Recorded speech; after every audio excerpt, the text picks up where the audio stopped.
प्रचण्ड भनिरहनु भएको छ केपी शर्मा ओलीले चितवनमा एमालेको महाधिवेशन गरेर मलाई सिद्धाउन खोज्यो भनेर म चितवन गएर आफ्नो पीडा पोखिरहनु भएको छ। चितवनमै तपाईले महाधिवेशन गर्नुपर्ने कारण के हो? रोल्पातिर महाधिवेशन गरौँ भने पहिले उहाँले लडेको ठाउँ, छिरातिर गरौँ भने अलिक पछि लडेको ठाउँ, काठमाडौँमा गर्दा उहाँ काठमाडौँ पनि चुनाव लडेको ठाउँ, पछिल्लोपल्ट उहाँ चितवनमा चुनाव लड्नु। हामीले त हाम्रो पार्टीको महाधिवेशन गरिरहेका छौँ, अरूको महाधिवेशन हाम्रो पार्टीको महाधिवेशन। म उहाँलाई आह्वान गर्न चाहन्छु, झापा आएर गर्नुहोस् न महाधिवेशन। छ नि जिल्ला खाली नै छ, 77मा त हामीले सिधै छैन।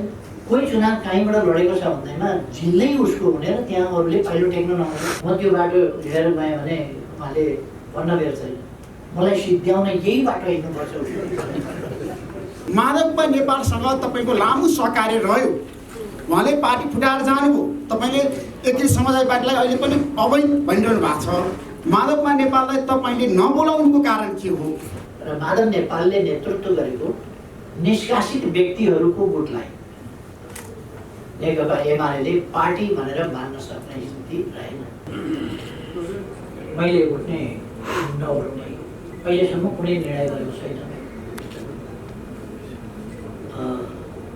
उठ्ने भएँ भने अरूलाई नउठ्नु पनि भन्दैन, खुसीको कुरा हो। जहाँसम्म हाम्रो विधानले वरिष्ठ उपाध्यक्षको व्यवस्था गर्नुभएको छ, मैले मन पराएको वरिष्ठ उपाध्यक्ष त्यो हो जो या त निर्विरोध हुन्छ, सबैले मान्छन्, या बढी भोट ल्याएर जित्छ।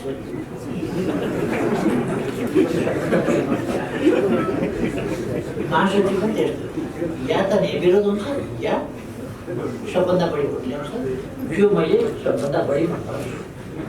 किनभने कार्यकर्ताको प्रतिनिधिहरूको जुन इच्छा छ त्यो इच्छाभन्दा बाहिर गएर मलाई यो प्रतिनिधिहरूले छानेको यो पदाधिकारी मन परेन भनेर म उहाँहरूको मताधिकार, महाधिवेशनको गरिमा, उहाँहरूको छनौटको अधिकार, उहाँहरूको निर्णय त्यसलाई किञ्चित अनादर गर्न सक्दिनँ। त्यसकारण त्यही मान्छे मैले सबभन्दा मन पराएको हुनेछ। अगाडि म मन पराएर बस्दिनँ। परिणाम मैले भन्ने गरेको छु, पार्टीभित्र समझदारी, सहमति र एकता बहुतै महत्त्वपूर्ण कुरा हो।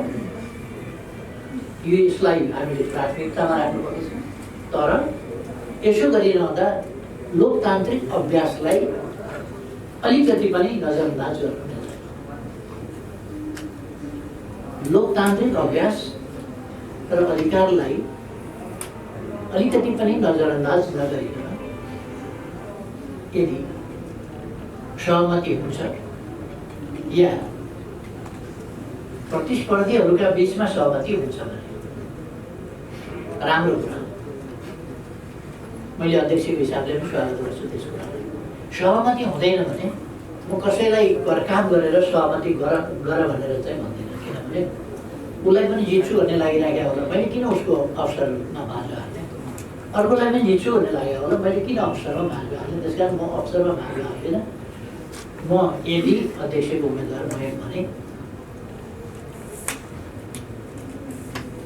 पनि त्यही हो, म कसैको अवसरमा भाग हाल्दिनँ। म निर्वाचित भएँ भने सबैको अध्यक्ष, सिङ्गे पार्टीको अध्यक्षको रूपमा मैले व्यवहार गर्नुपर्छ, गर्छु। त्यसकारण यो मन परेको मेरो यो अर्काको भन्ने कुरा छैन।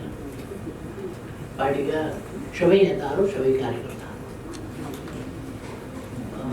मेरो नजरमा उस्तै हो, सबै निकट।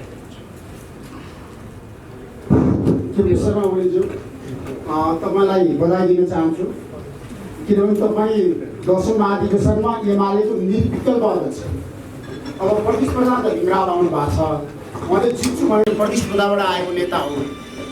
त्यसैले आज मलाई के खुलासा गर्नुहोस् भन्दाखेरि एमाले आज पनि फुटिसकेपछि नि पहिलो पार्टी प्रतिपक्षमा बसेर तपाईँहरू अधिवेशन गर्दै हुनुहुन्छ महाधिवेशन। र यो महाधिवेशनले चितवनबाट यो देश र जनतालाई दिने सन्देश के हो? 1, 2, 3 पहिलो मेरो प्रश्न। दोस्रो प्रश्न, किनभने तपाईँ माधव नेपालसँग तपाईँको लामो सहकार्य रह्यो, उहाँले पार्टी फुटाएर जानुभयो। तपाईँले एकीकृत समाजवादी पार्टीलाई अहिले पनि अवैध भनिरहनु भएको छ। माधवमा नेपाललाई तपाईँले नबोलाउनुको कारण के हो, निम्ता नदिनुको कारण के हो? किनभने तपाईँ एकदम सादा नेता है, मेरो चाहिँ तपाईँलाई आग्रह छ, तपाईँ यो देशको सादा नेता हो। केपी शर्मा ओली भनेको सबैलाई मिलाएर लान सक्ने नेता हो, किनभने नेपालको कम्युनिस्ट आन्दोलनलाई तपाईँले मिलाउनु भयो एकपल्ट। प्रचण्ड र तपाईँको बिचमा एकता हो। र फेरि प्रचण्ड भनिरहनु भएको छ केपी शर्मा ओलीले चितवनमा एमालेको महाधिवेशन गरेर मलाई सिद्धाउन खोज्यो भनेर म चितवन गएर आफ्नो पीडा पोखिरहनु भएको छ। चितवनमै तपाईँले महाधिवेशन गर्नुपर्ने कारण के हो? प्रचण्ड चाहिँ एकदम चिन्ता र चासोका साथ एकदम गुनासो गरिरहनु भएको छ। र समरीमा अबको नेतृत्वमा तपाईँको चाहना छ सर्वसम्मत रूपमा एमाले अगाडि बढोस् भनेर, किनभने फुट पछिको पीडा तपाईँलाई थाहा छ नि त, तपाईँ हरेक कुरा भोगेको नेता हो नि त, चुनौती अप्ठ्यारो। अब ठ्याक्कै भनिदिनुहोस् त, चुनावपछि एमाले गोबर ल्याउने आधार 1, 2, 3 के हुनसक्छ? र तपाईँको सरकारी अब कम्युनिस्टहरूलाई एक बनाउनको लागि प्रचण्ड माधवमा नेपाललाई फेरि एकपल्ट सँगै लिएर जाउँ भन्ने मनदेखि नै चाहना छ कि प्रस्ताव हालिदिनुहोस् त, जनता जान्छ।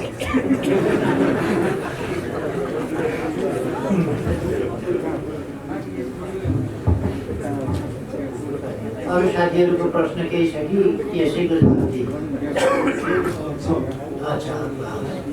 नमस्कार, म ईश्वर अग्रवाल। निर्वाचनहरू अथवा आम निर्वाचन होस् या पार्टीको नेतृत्व छान्ने निर्वाचन होस्, यो नेपालमा या अन्य देशहरूमा पनि पटक पटक विवादित हुने गरेका छन्। तपाईँले त यो इलेक्ट्रोनिक भोटिङ मसिनबाट चाहिँ नेतृत्व छान्ने भनिरहनु भएको छ। यसको टेक्निकल एस्पेक्टहरू के हुन्, यसको बारेमा चाहिँ कोही पनि बहस भएको मैले सुनिनँ, देखिनँ।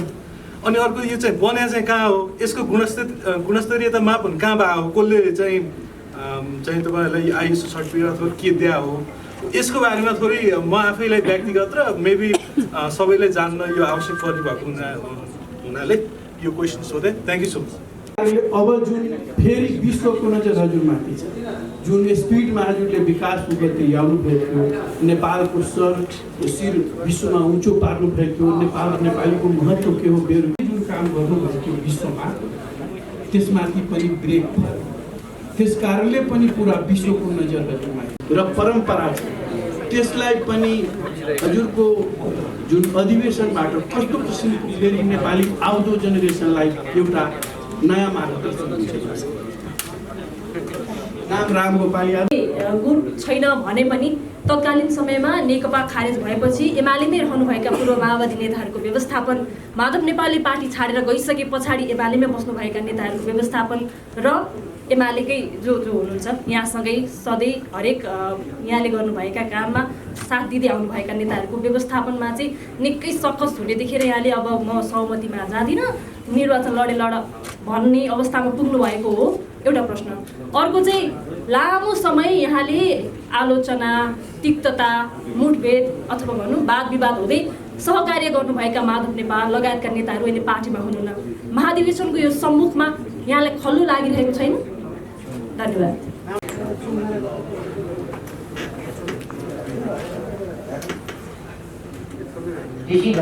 धमलाजीले जनता जान्न चाहन्छन्, यसको जवाब दिनुहोस् 1, 2, 3। अर्कोको जवाब दिनुहोस् 1, 2, 3 भनेर 1, 2, 3 मा मात्रै किन म 5 वटा जवाब दिन चाहन्छु, 7 वटा कुरामा जवाब दिन चाहन्छु।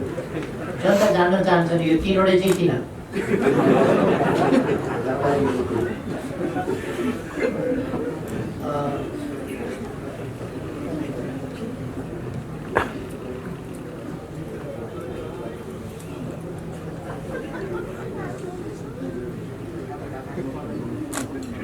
चितवन महाधिवेशनले दिने सन्देश के हो भनेर सोध्नुभएको छ।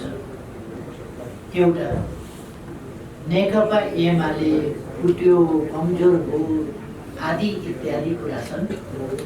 तिनीहरूमध्ये एउटा सत्य कुरा के हो भने सत्ता पक्षमा थियो, सरकारमा थियो एमाले, प्रतिपक्षमा गयो। सत्य कुरा यति हो। शक्तिमा यो एउटा ठुलो शुद्धिकरणको मौका पनि मिलेको छ र पार्टी लामो समयपछि एकलाई एक तालमा अगाडि बढ्ने अवसर मिलेको छ। अहिले कुनै पनि चिजको एउटा मात्रै पाटो हुँदैन।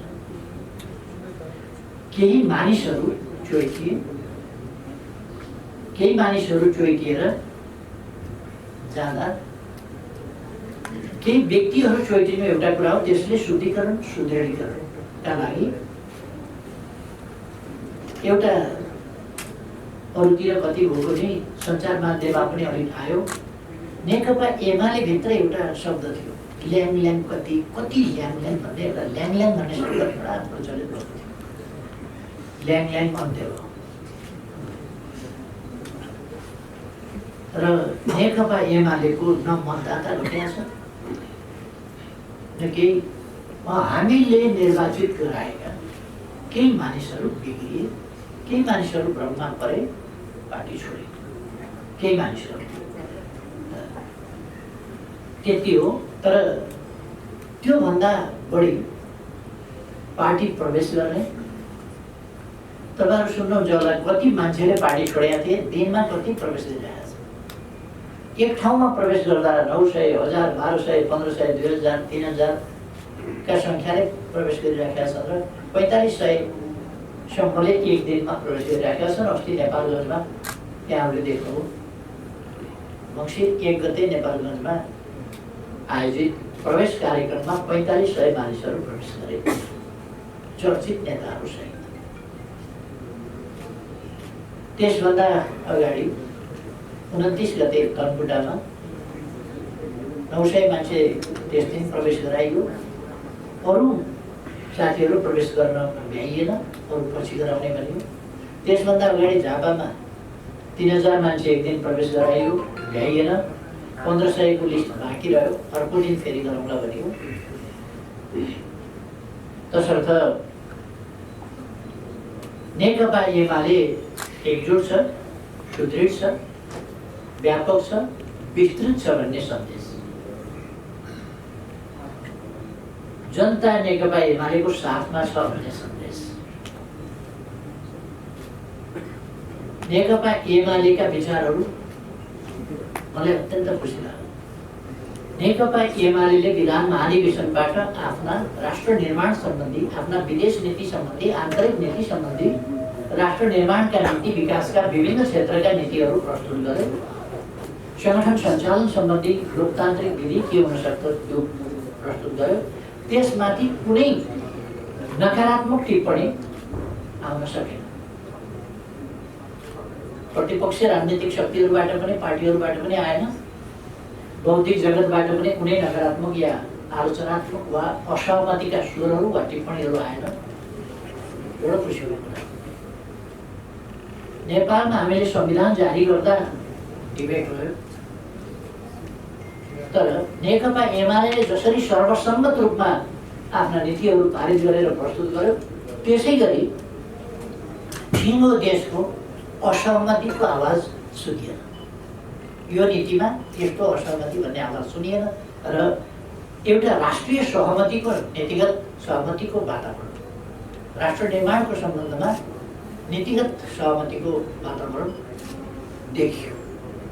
किन देशको सबभन्दा ठुलो पार्टीको महाधिवेशनले राष्ट्र निर्माणका नीतिहरू अगाडि सार्यो। सबैलाई थाहा छ, नमाने पनि, भन्न नमिले पनि, अब आउने सरकारबाट नेकपा एमाले नै बहुमतमा आउने हो, त्यसैले सरकार बनाउने सबैलाई थाहा छ। अहिले नै सबैले भन्न मिलेन, हामीले साँचो कुरा बोल्न नमिल्ने कुरा छैन। अरू कतिपयलाई त भन्न मिल्दैन, त्यो हामीले बुझेका छौँ।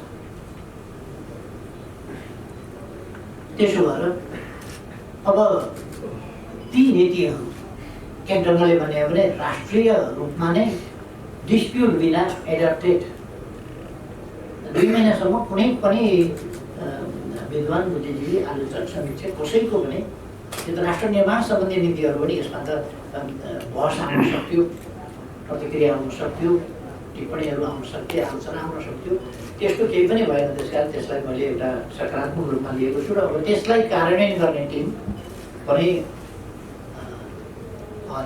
ठिक ढङ्गले आयो भन्ने त्यसले सन्देश दिनेछ। र धेरै भनौँ भने तिनवटा मात्रै भन्नु भनेको छ। अर्को चाहिँ माधव कुमार नेपाललाई पार्टीको रूपमा निम्ता गर्न मिलेन। पार्टीको रूपमा किन नियुक्ता गर्न मिलेन भने 25 गते हाम्रो पार्टीले अनुशासनहीन क्रियाकलाप, पार्टी विरोधी क्रियाकलाप, विपक्षीसँग साँठगाँठ गरेर आफ्नो सरकार ढाल्ने र विपक्षीको सरकार बनाउने खालका लोकतन्त्रमा नसुहाउने, पार्टी विरोधी र प्रकारान्तर देशको अहितमा काम गरेको हुनाले साउन 25 गते कारबाही गरेर निष्कासन माधव नेपाल समेतका व्यक्तिहरूलाई गरिएको थियो। त्यो कुरा भदौ 1 गते संसद सचिवालयमा दिइएको थियो, जानकारी गराइएको छ र निर्वाचन आयोगलाई पनि त्यसै दिन जानकारी गराइएको छ।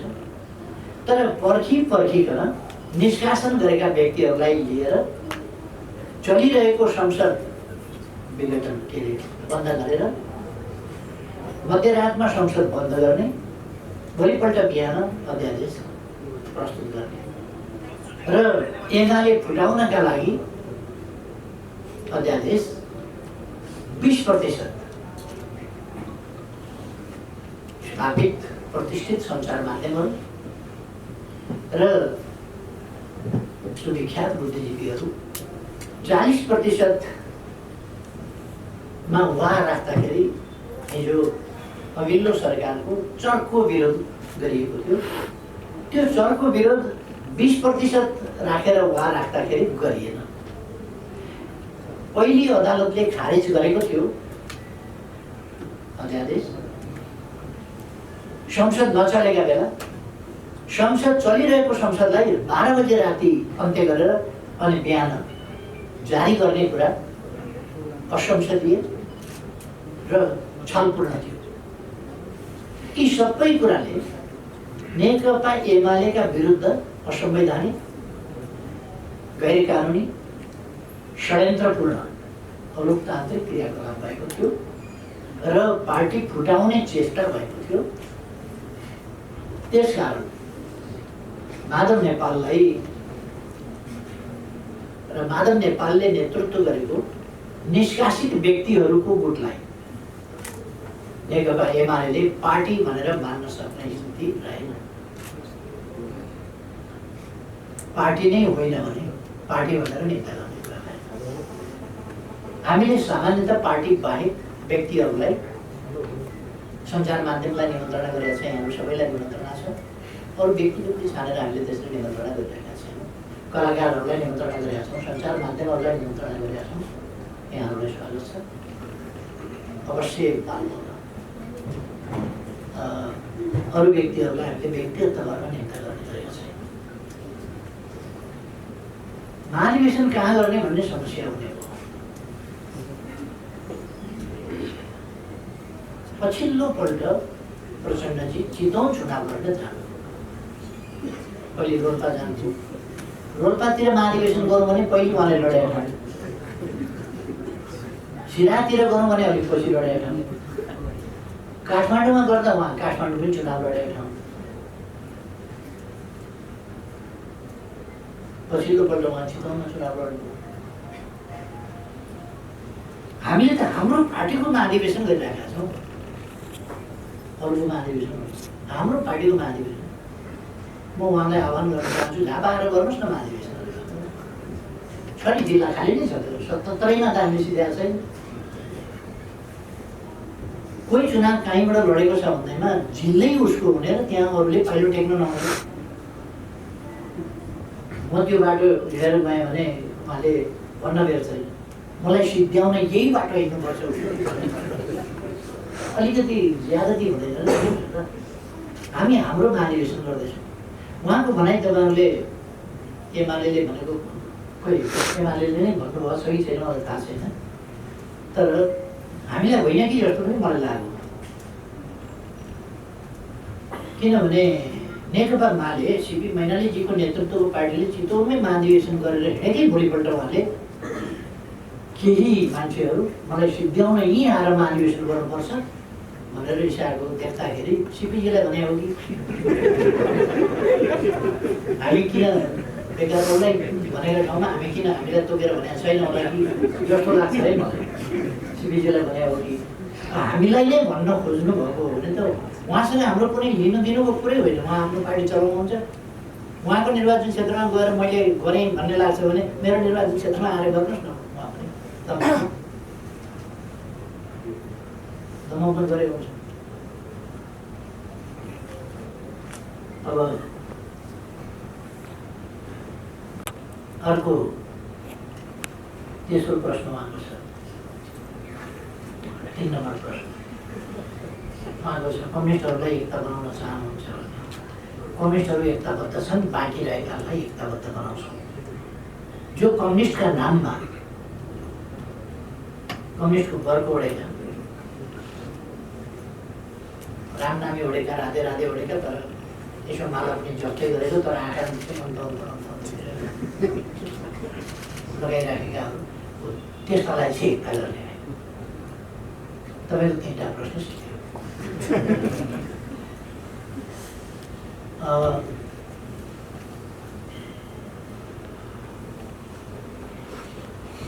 हामीले राष्ट्रिय निर्वाचनमा पनि उपनिर्वाचनमा इलेक्ट्रोनिक भोटिङको प्रयोग गरिसकेका हौँ। कैलालीमा प्रयोग भएका, उपचुनावमा कैलालीमा पनि भएको छ र बिना अब्जेक्सन त्यहाँ राम्रो देशको परिणाम देखिएको छ। म यस सम्बन्धी विज्ञ होइन। मैले पनि भोट कसरी गर्ने भन्ने सम्बन्धमा हेरेँ र त्यो भोटिङ मेसिनका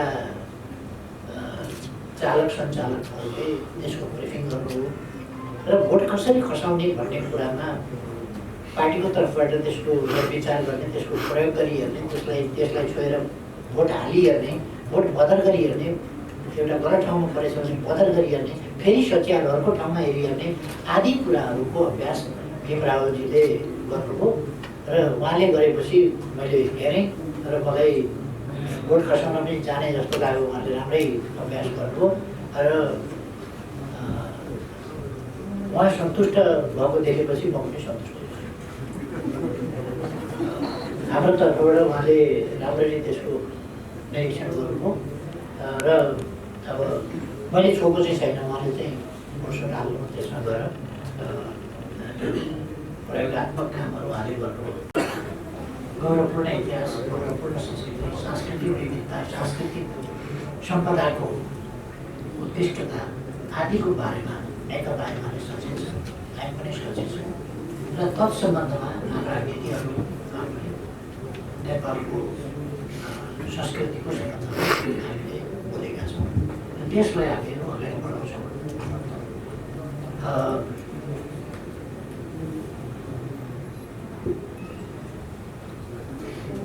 अमितजीले एउटा राख्नुभयो जिज्ञासामा पदाधिकारीमा चाहिँ सहमति खोज्नुहुन्छ कि केन्द्रीय समिति समेतमा सहमति खोज्नुहुन्छ भन्ने कुरा साथीहरू बिना करका सहमतिमा जानुहुन्छ भने सबै ठाउँमा सहमति गरेको हुन्छ।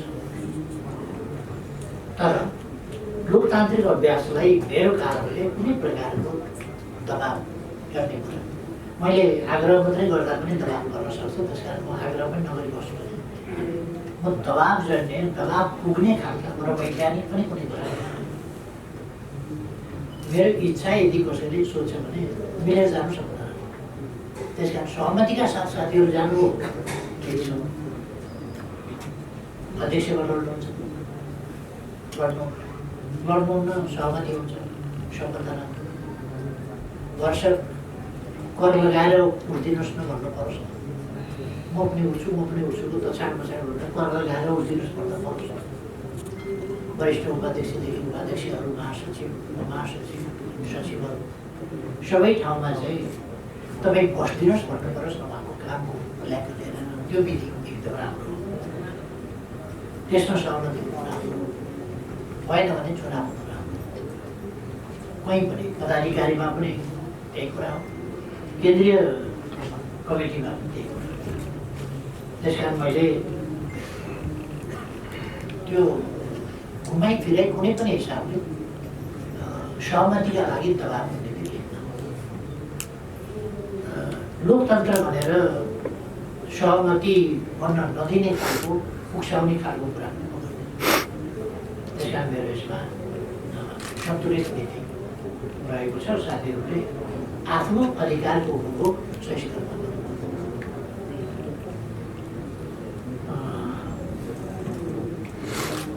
एउटा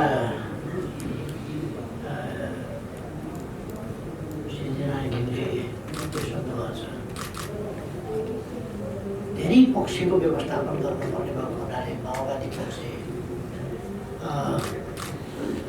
हामीहरू पार्टीमा पूर्व के थियो भन्ने कुरा होला को हिजो कहाँनिर थियो त्यो एउटा कुरा होला। एक ठाउँमा भइसकेपछि फेरि हामी एक ठाउँमा छौँ। त्यसकारण यो पक्षको व्यवस्थापन त्यो पक्षको व्यवस्थापन भन्ने कुरा छैन, हुँदैन। हाम्रो काम नेताहरूको व्यवस्थापनमा अल्झिने होइन। हाम्रो काम देशका जनताका पक्षीय विपक्षीयको निरन्तरता अथवा नयाँ सृजना यस्ता खालका अभ्यासहरू हामी गर्दैनौँ। पार्टी एउटा छ, एउटा पार्टी, एउटा नेता, एउटा केन्द्रीय कमिटी हुन्छ, त्यसमा व्यक्तिहरू फरक पर्छ। एउटा स्थायी कमिटी हुन्छ, एउटा सचिवालय हुन्छ, पदाधिकारीहरूको समूह, त्यो एउटा हुन्छ। यसको पक्षबाट त्यो सधैँ पक्ष भइरहने हो नि त। त्यो पार्टी त एकजुट त कहिले पनि नहुने। हाम्रो कार्यकर्ताहरूको पनि चाहना त्यो होइन, जनताको पनि चाहना थियो। त्यस कारण हाम्रोमा त्यस्तो कुराहरू छैन। हाम्रोमा नेताहरूको व्यवस्थापन मुख्य कुरा होइन र प्रवृत्तिहरू पक्षहरू कायम राख्ने कुरा होइन। हामी अन्तर हुँदैन, एउटा पार्टी एउटा सङ्गठनको रूपमा आबद्ध भएर अगाडि बढ्छौँ। मलाई लाग्छ अहिलेसम्म आएका प्रश्नहरू। मेरो एउटा प्रश्न छ। माइक भएन। मेरो अघिको अन्तिम प्रश्नको जवाब कहिले आइसकेको हुनाले अरूतिर घुमेर आयो, ठ्याक्कै आयो। तपाईँले उहाँहरूलाई मिस गरिरहनु भएको छ कि छैन भन्ने ठ्याक्कै जवाब चाहिँ आएन कि। अब हाम्रो स्थायी समिति पनि 3:30 बजी भएको हुनाले त्यो यिनै प्रश्नहरूलाई अन्तिम गरेर त्यसमा धेरै चर्चा गरेर आएन। अगाडिकै प्रश्नको जवाब आइसकेका हुनाले मैले सम्झिएरै पनि केही भनिरहनु पर्ने जस्तो लाग्यो। मैले एउटा मात्रै प्रश्न राख्न चाहेँ। भीमरावको उम्मेदवारी पार्टी सुरु गरे, हामीले चुनौती भनेको तपाईँको भाषामा सुझाव भन्नुभयो। आज हिजो भीमरावको सुझाव आयो अध्यक्षमा, फेरि आज सचिवमा महेश्वरको उम्मेदवारी आयो, सुझाव आएको लागि सुझाव पनि। भोलि अर्को वरिष्ठ उपाध्यक्षमा अर्को कमरेडको जस्तै 12 कमरेडको आउला, ईश्वर कमरेडको आउला, जस्तै 7वटा सचिवमा 10वटा सुझाव आउला। ती सुझावलाई तपाईँले कसरी लिनुभएको छ? तपाईँले अहिलेसम्म उहाँसँग जाँदै गर्दा कति सुझाव आएको? फेरि ती सुझावलाई तपाईँले व्यवस्थापन गर्न सक्नु भएन भने जसरी पहिला तपाईँको पार्टीमा तपाईँको कार्यशैलीप्रति प्रश्न उठाउने नेताहरू हुनुहुन्थ्यो जो अहिले बाहिरिनु भयो, फेरि एउटा 10 बुधेको जन्म भयो, फेरि तपाईँले ती असन्तुष्टलाई ल्याङल्याङ भन्नुभएको छ। त्यस्तै ल्याङल्याङ फेरि अर्को जन्मिने हो कि फेरि बुधाहरू जन्मिने हो कि भन्ने खतरा पनि छ। ती खतराहरू कतिको देख्नु भएको छ? मैले एउटा मात्रै सोध्न चाहेँ। महाधिवेशनको पूर्व सन्ध्यामा तपाईँहरू महाधिवेशन गराउनुमा लागिरहँदा एउटा देशकै सर्वोच्च न्यायिक निकाय एउटा आन्दोलनको बन्धक बन्न पुगेको छ र तपाईँहरू एउटा प्रमुख प्रतिपक्षमा हुनुहुन्छ र प्रमुख प्रतिपक्षले त्यो विवादलाई सल्टाउने गरी अथवा सुल्झाउने गरी कस्तो गर्न चाहँदैछ अथवा महाधिवेशनलाई गर्दाखेरि त्यो विषयलाई साथीहरूले सोध्नुभएको अहिले लाग्दै तपाईँहरूलाई एउटा कुरा भन्न चाहन्छु। अब ठुलो परिवार भएपछि खाना खर्च नै ठुलो हुन्छ। परिवार जब ठुलो छ परिवारमा खाना खर्च नै ठुलो हुन्छ। चामलै धेरै लाग्छ, दालै धेरै लाग्छ, सब्जी नै धेरै लाग्छ। एमाले जस्तो पार्टीको मन छोस् कि अरू मैले अघि नै भने नेपालमा सार्वजनिक सवारी साधनहरू खास गरी लामो दूरीका ठुला सवारी साधनहरूले बोक्न सक्ने जति मान्छे बाँकी रहँदैन। योभन्दा बढी त अब हिँडेर आउने कुरा भएन टाढा टाढाबाट। अब त्यस्तै हुन्छ त्यो नेकपा एमाले त्यसमा पनि खर्च लाग्छ। अनुत्पादन हो कि भन्नु हो, अनुत्पादन कहिले हुन्छ के उत्पादन हुन्छ जस्तो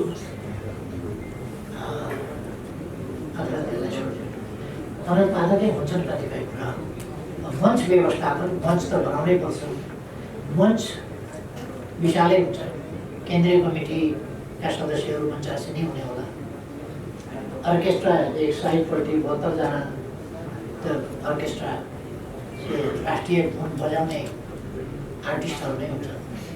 अर्कोपट्टि विदेशी भावनाहरू होला। त्यसो गर्दाखेरि विशालै मञ्च हुन्छ। विशाल मञ्च ढुक्कले बस्न मिल्ने नराचिने खालको चाहियो। मैले सोधेको छैन थियो कालीगढहरूको नागरिकता कहाँको हो सोधेको छ।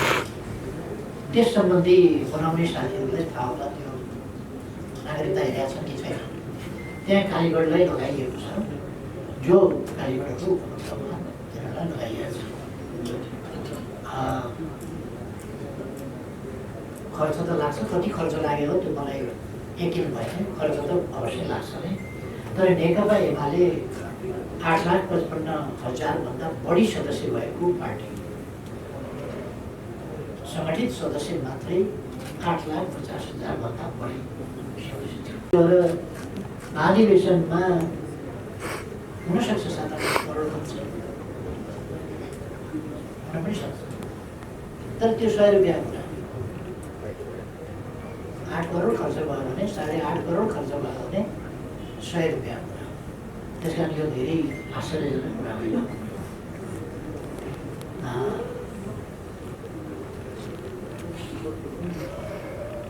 उम्मेदवारी दिनु, प्रतिस्पर्धा गर्नु र भोट जन्मिनु बेग्लै कुरा। महाधिवेशनमा हाम्रो पद्धति के हो भने निर्णय नभएसम्म हामी छलफल गर्छौँ, निर्णय नभएसम्म प्रतिस्पर्धा गर्छौँ। निर्णय भइसकेपछि विचार पनि टुङ्गो लाग्यो र जिम्मेवारी पनि टुङ्गो लाग्यो।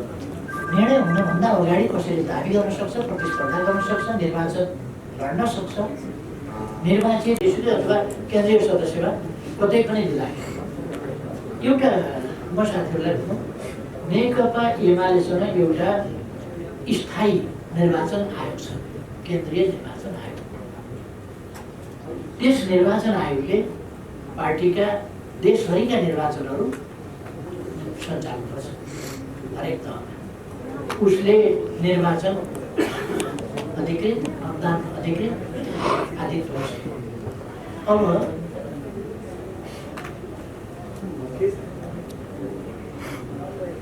उम्मेदवारी कसले दिन्छ, कसको उम्मेदवारी परो परेन भन्ने कुरा निर्वाचन आयोगले जान्दछ।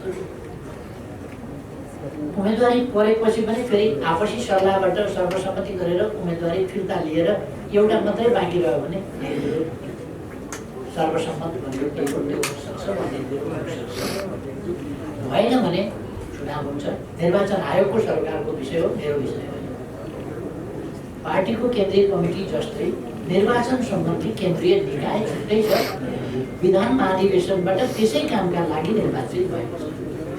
यस महाधिवेशनमा त्यही निर्वाचन आयोगले निर्वाचन गराउँछ। निर्वाचन गराउने अथोरिटी सर्वसम्मत हुन्छ कि प्रतिस्पर्धा हुन्छ, उसले निष्पक्ष निर्वाचन गराउँछ र परिणाम दिन्छ।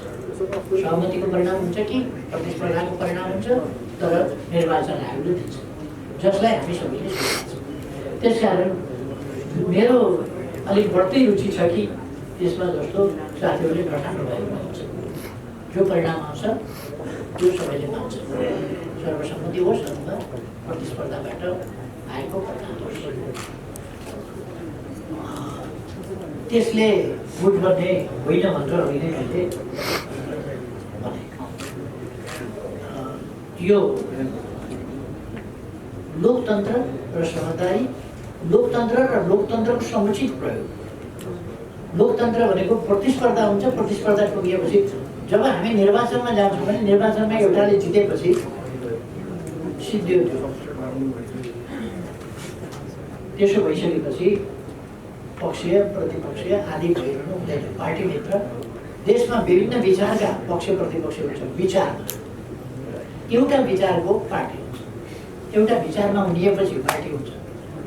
कुनै सङ्गठन निर्माण गर्नभन्दा अगाडि विचारमा मानिसहरू सङ्गठित हुन्छन् र त्यो विचारमा सङ्गठित भएका मान्छेहरू सङ्गठनात्मक संरचनामा आबद्ध हुन्छ। पार्टी भनेको संरचना। त्यसकारण यसले गुट जन्मिने होइन, परिणाम आइसकेपछि त्यो प्रक्रिया अन्त्य हुन्छ र त्यो परिणाम स्वीकार्य हुन्छ। कुनै थलोले, जनताको प्रतिनिधि थलोले, सार्वभौम सत्ता सम्पन्न जनताको प्रतिनिधित्व गर्ने थलोले प्रधानमन्त्री कसलाई नियुक्त गरियो भन्ने पनि थाहा पाएन र प्रधानमन्त्री नियुक्त भयो। मैले अस्ति पनि एक ठाउँमा गरेँ। विश्वासको मत लिनका लागि संसद बोलाइयो, विश्वासको मत माग्यो। किन माग्यो विश्वासको मत? के आवश्यकता हो? जब संसद प्रधानमन्त्री बनाउने, फेर्ने, सरकार फेर्ने, बनाउने थलोलाई थाहा नभइकन सरकार परिवर्तन हुन्छ, प्रधानमन्त्री फेरिन्छ। प्रधानमन्त्रीको नियुक्ति परमादेशबाट, अदालतबाटै हुन्छ। यति बजेसम्ममा भोलि यति बजे नियुक्ति दिनु, यति बजेभित्र शपथ ग्रहण गराउनु। शपथ ग्रहणको समय पनि सम्मानित सर्वोच्च अदालतले तोक्ने सम्मको भएपछि यो एउटा विचित्र कुरा। सबभन्दा बढी भोट पाएको, सबभन्दा बढी सिट ल्याएर बहालवाला प्रधानमन्त्रीलाई अब निर्वाचनमा, प्रधानमन्त्रीको निर्वाचनमा चाहिँ प्रधानमन्त्रीमा हाललाई यसमा चाहिँ भाग लिनु नपाउने, सहभागी हुन नपाउने। जनताले सबभन्दा ठुलो पार्टी, सबभन्दा बढी मत, सबभन्दा बढी सिट दिएर पठाएको छ। जो सिटिङ प्राइम मिनिस्टर छ ऊ चाहिँ उम्मेदवारै हुन नपाउने जस्तो फैसला यो न संविधानको अक्षरसँग मिल्छ, न भावनासँग मिल्छ, न लोकतान्त्रिक अभ्याससँग मिल्छ, न दुनियाँको विश्वको कतैको अभ्यास वा नजिरसँग मिल्छ। त्यस्तो कुरा पनि भएन। हामीले त्यो कुरा संविधान सम्मत र न्यायोचित भएन।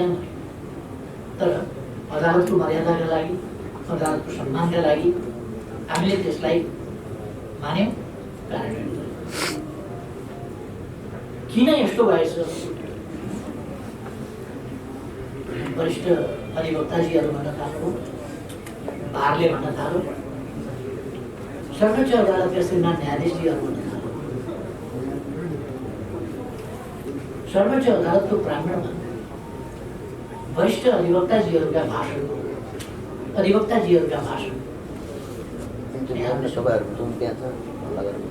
भ्रष्टाचारका कुरा, लेनदेनका कुरा, यहाँले नै सार्वजनिक गरेका कुराहरू छन्। मन्त्रीमा बार्गेनिङ भयो, लेनदेन भयो,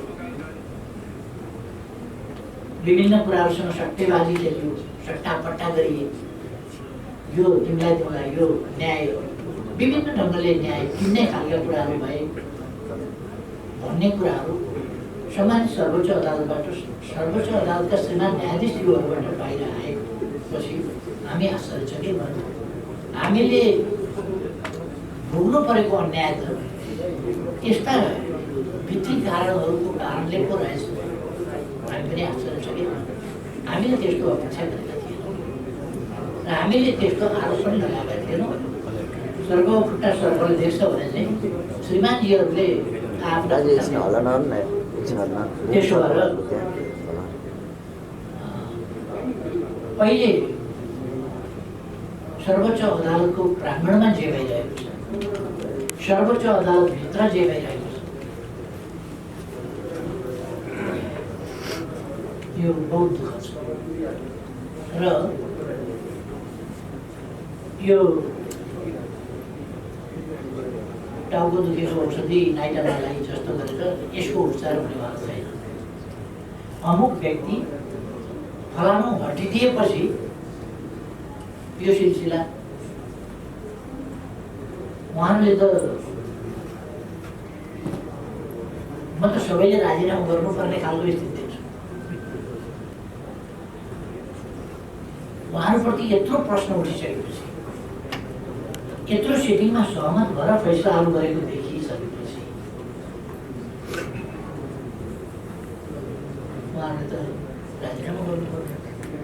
जस्तो लाग्छ। अनि खलनाले राजीनामा गर्दा हुन्छ भन्ने जस्तो कुराले यसको न्यायिक क्षेत्रको प्रदूषण यति एउटा कुराले हट्ला मलाई त्यस्तो लाग्छ।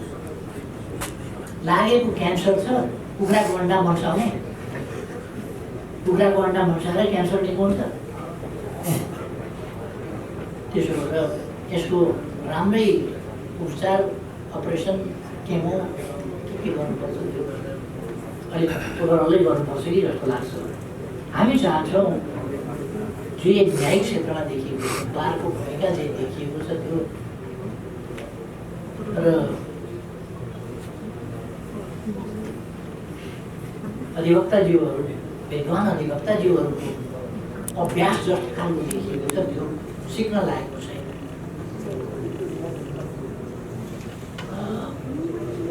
न्यायालय मर्यादित होस् भन्ने हामी चाहन्छौँ। निष्पक्ष छ न्यायालय भन्ने सबैले विश्वास गर्छ। न्यायालयको मर्यादा माथि होस्। हामी सम्मानित अदालतलाई सम्मानपूर्ण ढङ्गले हेर्न पाऊँ भन्ने इच्छा जाहेर गर्छ। अब धन्यवाद सबै।